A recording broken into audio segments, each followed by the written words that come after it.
Changing the phone number on your Revolut account is a straightforward process. Follow these steps to update your information quickly and easily. Step 1. Open the Revolut app. Launch the Revolut app on your smartphone. Make sure you are logged into your account to access the settings. Step 2.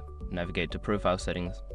Tap on the profile icon, usually located in the top left corner of the app. This will take you to your account settings. Step 3. Select Phone Number.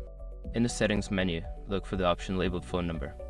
Tap on it to begin the process of updating your contact information.